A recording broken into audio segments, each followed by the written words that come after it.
that you can be lost and hurt and absolutely devastated and grieving, and also have a life that's full of passion and joy and purpose and love. Yeah. They can both be true.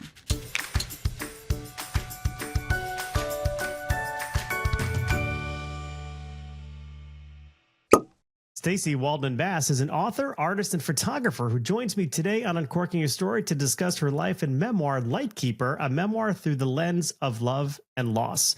Welcome to Unquarking Your Story, Stacy. Thanks for having me. Happy to be here. Happy to have you here, Stacy. I'm curious, where does your story as an author begin?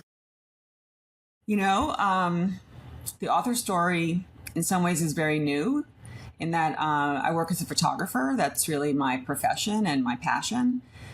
This book began in many ways not as a book, as a way of processing grief after my father and cousins were killed in a plane crash on Block Island 30 years ago. And I would say in the early days after the accident, I started to write really as a way of processing what I was dealing with, and didn't really think of it as even the beginnings of a book. It was really just something that was for self-preservation. And ultimately, over time, the combination of writing privately and then occasionally sharing some of what I was thinking about my dad in particular on social media started to get people saying that that was really helping them. That my sharing and expressing how I was feeling, how I was grieving, how I was getting through, although we'll talk about the getting through part later, was really something that they could relate to, and actually an appreciation for my ability to articulate what other people were having trouble articulating about what they were feeling. So I had kind of in the back of my head that maybe at some point in the future there might be a more public sharing of information. And then many, many years later, my mother was diagnosed with pancreatic cancer, and anticipation of what I imagine would likely be her death not that long after that, given the reputation of pancreatic cancer, I started a living tribute that I did on Facebook. I posted a picture of her every day for a year and shared some thoughts about her, about something that the picture inspired in me or made me think about. And that process of what eventually I'm now calling light keeping, sort of the keeping the light alive of the people that we've lost. Even though she was not yet gone, it was such an important and fortifying thing for me to offer to her each day, this sort of walk through her life, not chronologically, just sort of as memory is not chronological either, just a way of sort of dipping in and out of her life. And I think the combination of, I really imagine it would be more photo driven. I would post the photo, I would say a few words, and each day people were saying, say more, say more. So I started to write a little bit more each time. And I think by the end of the year, and shortly after she died, and I guess after some months of really struggling with that in a very intense way, I started to see that all of that writing, albeit short, was really helping other people. And people were reaching out to me offline and saying, you know, what you did for your mom has inspired me to do something similar for my mom, sister, friend, father, whatever it was, or just a different way of thinking about communicating with and having a relationship with someone before they're about to die, and how you might think about that differently. I had started writing what I guess you could say was eventually this book about my dad only, long before my mom was ill, about 15 years ago. But I didn't really imagine the end game. You know, as I said, this was not my profession. So I didn't have a deadline. I didn't have someone waiting for a manuscript. So I sort of just said, I'm going to just write when I feel I need to write, and we'll just see where it goes. And at some point in the last bunch of years since my mom passed away, I felt more and more of a pull to share the writing. I felt the writing was, as I've talked about in my book, the idea of examining what's outside the frame. You know, I spent my whole career worrying about what's inside the frame. Here was a chance to explore what's out the frame, which is something that I did in words instead of images. And ultimately went to a couple of writing workshops mostly for Memoir. And at the end of that process, started working with an independent editor who at some point said, okay, this is ready. This is a book. like go get it published. So I guess it's a very up and down kind of author story, one that didn't necessarily start out that way. And it's been a wonderful kind of surprising thing to see in the last month since the book has come out, how it's resonating with people, how it seems to be helping people in a meaningful way. And I guess that's really the ultimate gift of the whole thing. Yeah, I mean, words coming from a place of authenticity, I mean, obviously yours is coming from, not only has the power to heal you, which is why you started writing them in the first place, 30 years ago, Yeah. but it also has the power to heal others. And that's, getting that feedback is really the wind in the sails that pushes you forward. And, I love the fact that you started writing this without having a deal, without having, an agent or a publisher like breathing down your neck, because that way you could be a little bit more free with it as well. Now, you might find if you write a second one where you do have a deadline and you do have, expectations, the writing process might be a little bit different. And that's just sort of the natural growth of being a writer. But I want to go back to something you said about sort of starting it like 30 years ago after your father and siblings were killed in a plane crash. Cousins, not siblings. Cousins, sorry. Yeah, that's okay. Killed in a plane crash. And then, but you also mentioned you were posting stuff on social media. And if I'm doing the math, like social media doesn't come around for a while. So you're still sort of at it in the digital age and sort of the age of social media, kind of writing through grief. Yeah, I think what's interesting about that is I didn't do any writing in the very early years, but then when Facebook came around, and Googling, maybe it wasn't Googling, maybe it was Earthlinking or whatever we were doing back then. I remember so distinctly Googling my father and discovering that there was nothing except FAA reports about the accident and a few articles or several articles that had been published around the accident. So I started to think, my gosh, as far as the new digital world is concerned, my father doesn't really exist. He only exists in his death. And that felt really unfair and really uncomfortable for me. And I thought it's really my responsibility to keep his light, to share who he was as a person, because none of that, because of the time he died, which was 1995, is captured anywhere. And so I think that in the early days of Facebook, you probably remember that mostly people were posting what they ate and where they went and vacation photos and cute pictures of their kids. But remembrances, which I think are very common now, much more common now, were not really what people were doing. And so I just had this idea that I would a couple of times a year post about him on his birthday, on Father's Day, on the anniversary of the accident, and just share a picture with a paragraph or two about who he was as a person. I mean, obviously expressing some of the grief that I still and will always feel, but also just describing who he was as a human. And there was something incredibly grounding about that, even just 3 times a year process for me, which, as I said earlier, was kind of like the seed that eventually led to my mom's, the thing that I did for my mom. And also just realizing that even though my story and everybody's story is so particular and so specific, and while the circumstances of my story are in some ways more horrific than many, the universality of what we're all dealing with when we lose someone is absolutely what's rising to the top. And people are seeing their own stories in my story. And I think taking some, even though it's not a self-help book, taking some guidance from my experience, and sort of inserting it into their own lives and their own grief in a way that I think is, so far from what I can tell, really making a difference for people. And so I'm that's one of the things that's come up through this book tour that I'm on, in the Q&A portions of these book presentations. People are asking a lot of questions that relate to their own lives and their own grief, not so much about the specifics of mine as well. And so that's been something that's really gratifying as this has been unfolding. Yeah. I love what you said about the living tribute for your mother. Really what you were doing was using pictures of her as writing prompts. Absolutely. Which is powerful. Very powerful. And there is a universality to it. Every one of us is going to lose somebody that we love, and being able to necessarily relate to other people who are willing to be vulnerable and sharing sort of their feelings of loss and working through it. It does help others, and as I said, it helps others. It helps you as well to process through writing. I've done it too. My latest book came about as a reaction to the death of my brother and my mother within just about a year of each other.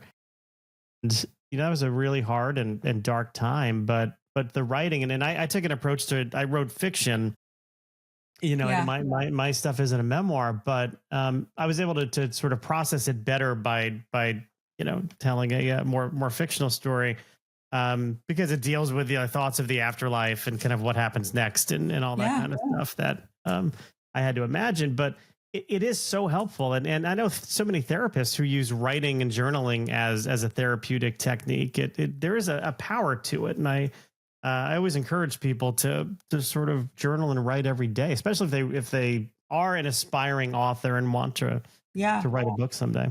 No question. I mean, I think that I really felt that everybody has a stash of photos, from family photos, many of which they may not consider to be good photos.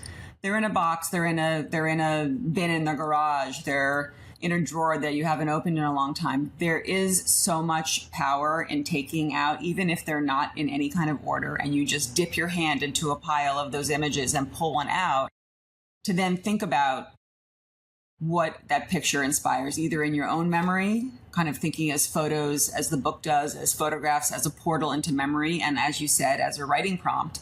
And then the exploration of even just to yourself, writing about what that picture makes you think about, either the person in it or the circumstances around the photo or the thing that happened just before or just after that you're aware of.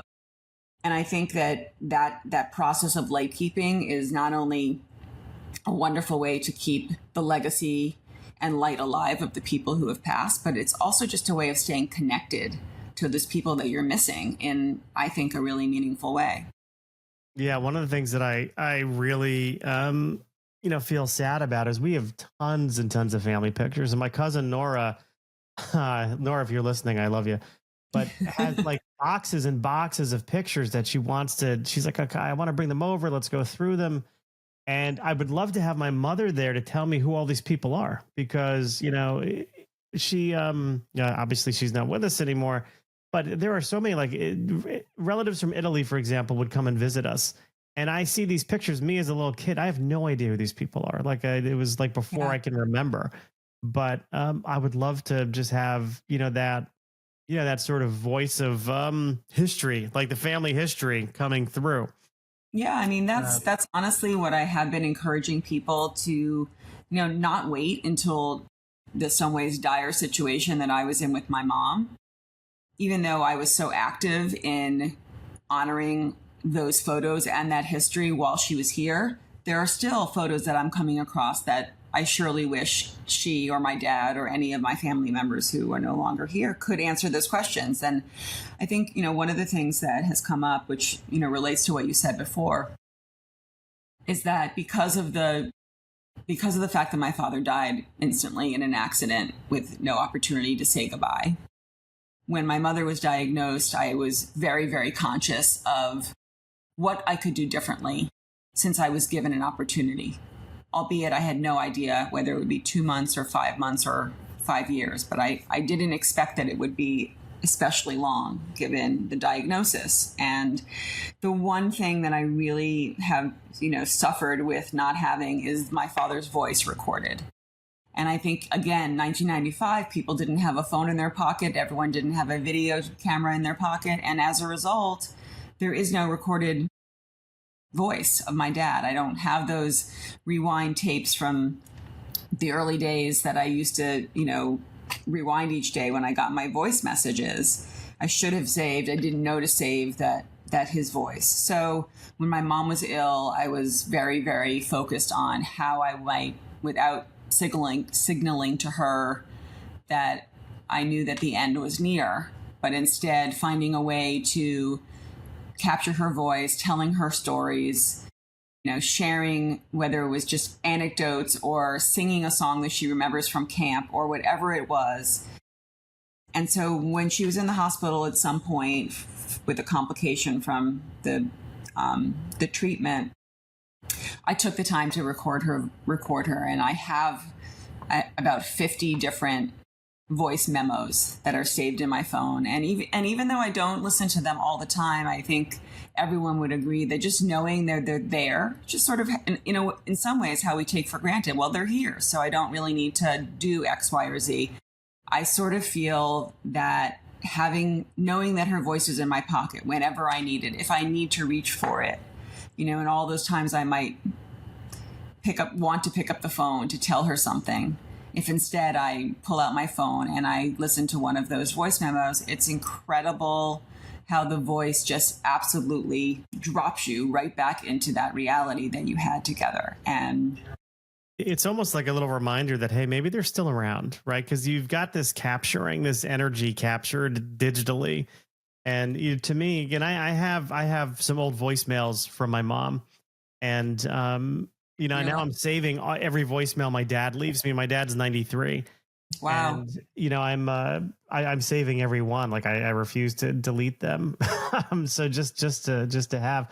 But you want to hear something cool? I was cleaning out their apartment. We moved my dad into assisted living earlier this year, and we're cleaning out their stuff. And I found all these old cassette tapes that my mother would send to my grandmother. So we moved away from Florida in the 80s.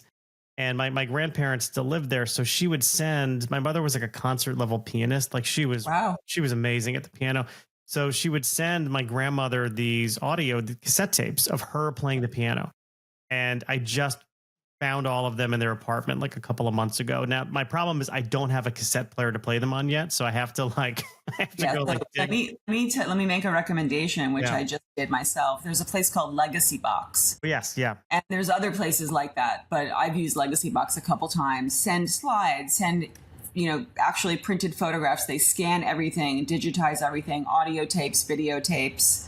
I sent a series of tapes that were unmarked, VHS tapes that I have no way of playing, and they come back, and you sort of have that crazy, discovery feeling when you, not only because the tape wasn't marked, it's not like you knew it was the tape from such and such event, and all of a sudden you're face to face with that memory. It's pretty extraordinary. That's cool. Hey, look, people at Legacy Box, if you're listening, we could use another sponsor here on Unquarking a Story. Oh, that's a great idea. So let's talk about Lightkeeper in more detail. I see the cover here now. I assume this is you and your dad? No, it's so funny that people have said that. That's my mom and my dad. Oh my gosh. Okay. That's your mom on like mopeds or something. Yeah. It's like a little kind of travel motorcycles.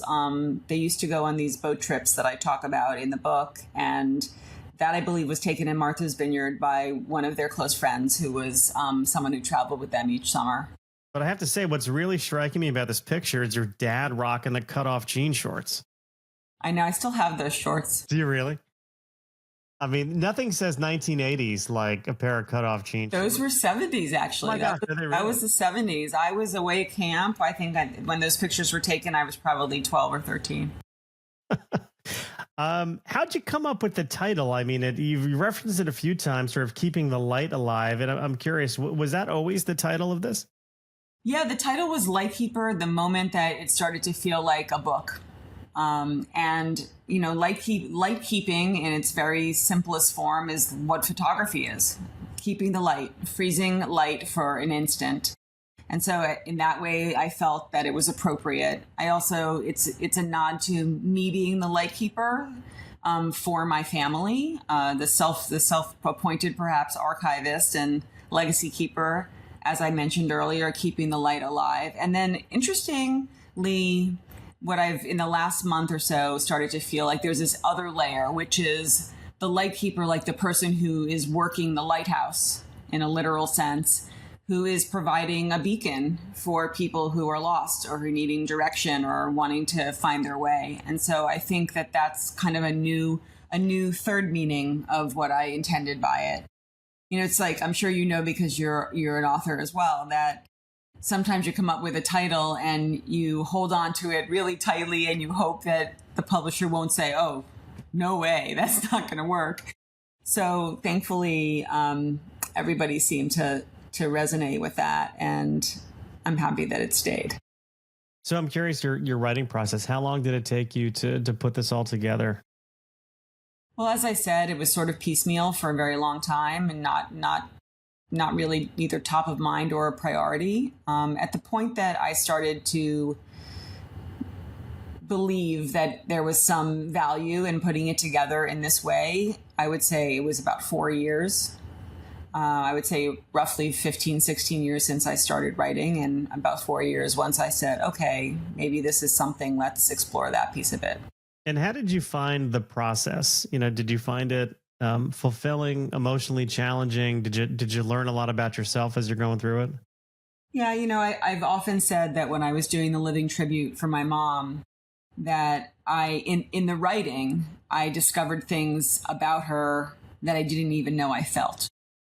It was sort of like I ended up writing a love letter to my mom, who I always knew I loved. But here was, this exploration of her and different levels of her, not just as my mom, but as a woman, and all of the components of her being a woman and a friend and someone out in the world doing other things than just parenting. So that was really impactful. The process of writing the book was very emotional. I sort of couldn't really do more than an hour a day because it wiped me out a lot of the times, writing through tears mostly. What I did was I kept a running list, handwritten running list of just memories and things that I felt were really shine a light on who my parents were as people. And then for an hour a day, I would shut off all notifications and sit and write one of those prompts. Sometimes it would be a photo that would inspire the writing, sort of like the book introduces each chapter with a photo on the left-hand page, and then the writing that follows that relates to the photo or something that the photo inspires. So I did that for a month, like 30 straight days of writing. And I did that, and then eventually found an editor who helped me to do some restructuring. And honestly, that restructuring took a year. And again, there was no rush. So I just sort of took my time. And then ultimately, after the restructuring, then it started to flow a little bit more regularly when I started to feel that it was within reach that the book could possibly be published. And then focused on how to go about doing that. So how did you go about doing that? The thing that was actually most helpful, which I'll share with your viewers, because I know that the process of writing to agents and querying agents is so daunting and overwhelming and usually comes up with nothing. I was warned about that. And again, because I don't think of or hadn't at that point thought of myself as a writer, I wasn't so focused on it as a career move, more so about this project and how to bring this project to life. Ultimately, I went to a pitch fest. I don't know if you have heard about those, but pitch fest is an opportunity to go and actually meet an agent face to face versus sending out thousands of queries into the ether and never hearing anything back and never knowing if people read or didn't read, etc. So the goal of the pitch fest is to meet with an agent face to face, and hopefully the agent will be so interested in your 6-minute pitch, which is like a really daunting short amount of time to have a conversation about something you've worked on for years, and that they're interested enough to ask to read the manuscript. So I did a pitch fest actually at the Westport Library, which has Storyfest every year. I don't know if Pitch Fest is always part of Storyfest, but it was, I guess it was now a year ago. This is only a year ago, actually. Is that right? Yeah. In this time of year, so. Yeah, exactly. It's kind of crazy how quickly it all kind of came together. And what happened during the Pitch Fest is I had 2 agents that were interested in the story, and I sent my manuscript to each of them. One of them never replied, which again, not atypical. And the other replied, having read the book and was very moved by the book, and said, let's have a conversation. And what was really interesting about the conversation is that she explained to me that she thought the book was beautifully written and absolutely worthy of being published, but thought that if I went the traditional publishing route, that those big houses would require me to change the book in ways that she knew I would not be willing to change the book. Meaning, for example, creating dialogue that I would have been making up. And because it was memoir, that felt like a really inauthentic thing for me to be doing. So I wasn't open to doing that. I think she must have sensed that. So her recommendation was that I pursue independent publishing, which I did, and basically similarly sent queries to lots of independent publishers, and ultimately had a few options. And the one that struck me most was the place that believed or saw the story and believed that the story was first of all, an unusual way of talking about grief, using photographs as a way of processing grief and as a portal into memory was something that they had not seen before and felt would be very interesting for people. And also that they understood that this was kind of like a treasure, something that I was creating that should be a hardcover book that people would want to share with friends who had lost somebody or were about to lose somebody or who were grieving in some way. And I think because my background is as an artist and a photographer, I also knew there'd be challenges in traditional publishing with the paper stock and the fact that I wanted the photos to be on the left facing page, some of the design elements, some of the things that I brought from more of a fine art photography book background into this world were going to be challenging in mainstream publishing. So I think in the end, it's been wonderful because my publisher is Radius Book Group and they work with Simon & Schuster. So I've had kind of I guess I would say the advantage of a more intimate publishing experience and then also the advantage of a large scale distribution system. Sure. Yeah. I have to say kudos to your agent or to that agent because there's nothing in it for them. I mean, if you Exactly. go that route, I mean, that's a very generous piece of advice that agent gave you. Yeah, I also think that, because I was presenting myself as someone who wasn't intending to write another book, I'm not trying to start a new career as a writer. It's been very nice when people have said, yeah, but you actually are a writer. Maybe you should consider another book. That's a lovely compliment, which I appreciate. But really, that's not my intention. And I was upfront with everyone I spoke to about that. So I think, again, that agent was generous in saying, yeah, because there isn't another book. There isn't, an annuity or a long-term revenue stream for them if this is a one and done kind of situation. So it's been an interesting process. And I just feel, my husband and I used to say at the beginning, if the end result of all of this is that I make 20 copies for my family and my kids and grandkids to follow, that would be great. Like that would be success. And so the fact that all of this other stuff has followed and book tour and podcasts and really wonderful reception much further and wider than I expected it's really just feels like a lucky, wonderful coincidence. Yeah. Well, a wonderful coincidence, but based on a lot of hard work and, a lot of time spent doing that work. Absolutely. Stacy, I always like to get to know my guests a little bit more by asking a couple of pop culture questions. So I'm curious, when you were growing up, what did you like to watch on television? Oh boy. Well, it depends on where in growing up you are, but I was into like 8 is Enough. Yeah. All the stuff with like Willie Ames. I was going to say Willie Ames, Dick Van Patten. Oh yeah. I was a huge Willie Ames fan. I did a book thing the other night in LA and my conversation partner was a childhood friend who was lovely, Dr. Cheryl Arrett. And she decided to tell the audience that when we were growing up, I had, a bulletin board full of photos of male models and actors that I was obsessed with. So yeah, I would say that kind of thing was my jam. Oh my gosh. I think of Willie Ames. He did something with Scott Baio after that. What was it? Charles and Charles in Charge. Yeah. Yes. Actually, our mutual friend Mark Alley has a Charles in Charge story, but that is his to tell. Oh, really? Okay. I'll have to ask him.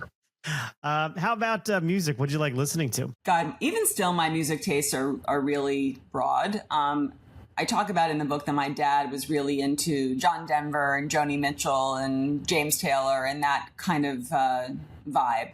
So I definitely inherited some of that, as well as just pop music, which I still really like listening to pop music. If I had to pick my all-time favorite musician, I would say Mark Cohn. Okay. All right. Very good. He did Walking in Memphis.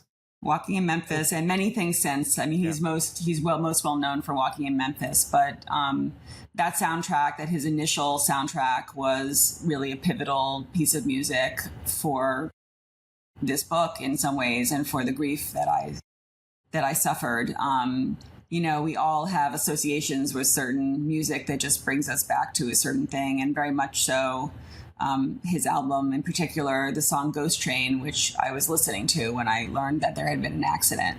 Wow. And so those things are sort of irretrievably and always connected. Yeah, that becomes the soundtrack of your life in many ways. Yeah, exactly.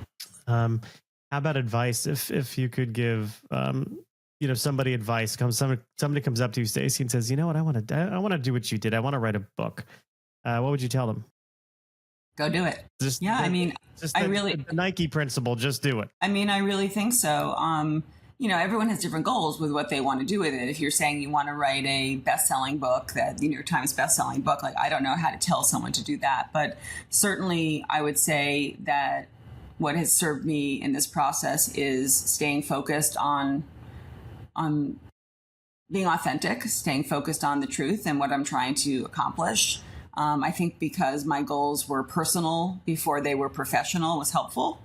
There's no question that the writing of the book has been extremely, extremely transformative in terms of how I hold the grief in my body.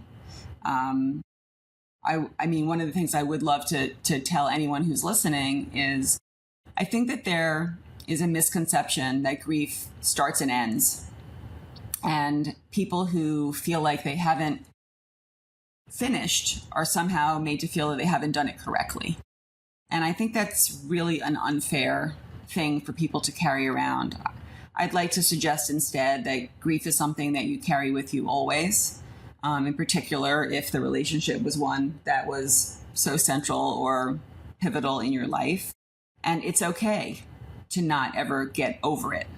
And I think that once I realized very early on that how I was feeling was always going to be how I was feeling. I was never going to be not missing my father. I was never going to be not missing my cousins. What could I do differently that would allow me to grieve and also live? And I think that this whole process for me over these last 30 years has been about an awareness and a recognition that you can do both, that you can be lost and hurt and absolutely devastated and grieving, and also have a life that's full of passion and joy and purpose and love. Yeah. They can both be true. Yeah, I mean, grief is the price of love in many ways. And it's okay to grieve. You don't have to numb it. You can embrace it. And yeah, you're right. It's not like training for a marathon where you've got this one event and you just want to get through those 26.2 miles, and then it's over.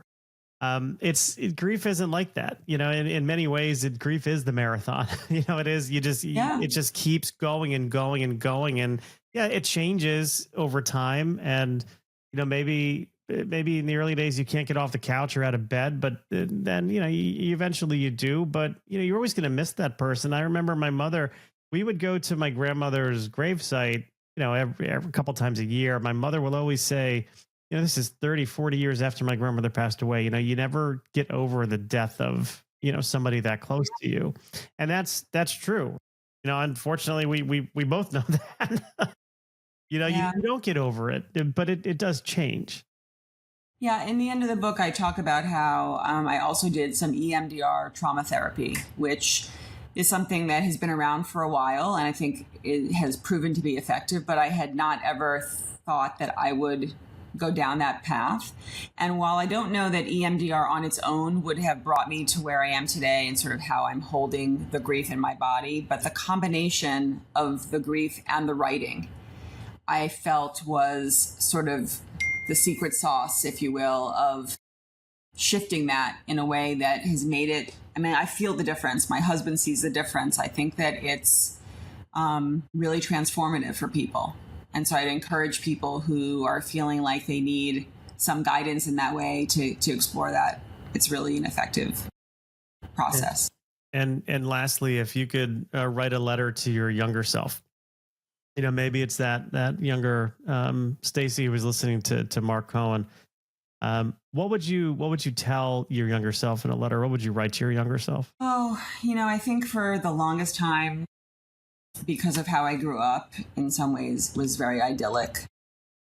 You don't realize that there are going to be really bad things that are going to happen along the way. I don't think that that's something, in some ways it's good that younger people don't realize that, but there's no doubt that having learned that lesson early has helped me to approach life in, I think, a way that's more fulfilling. So I guess I would write, some really bad things are going to happen and you're going to be okay. Yeah, and just some words of reassurance.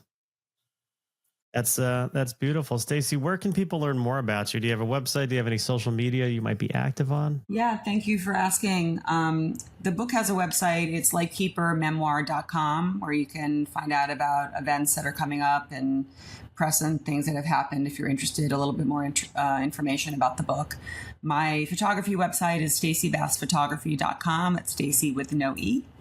And my Instagram is @StacyBassPhoto and @GardensAtFirstLight. Very good. I'll be sure to put all of that into our show notes so people can find you easily. And Stacy, I will say thank you so much for stopping by Uncorking Your Story and letting me uncork yours. I appreciate all of your kind words and attention and interest. Thank you.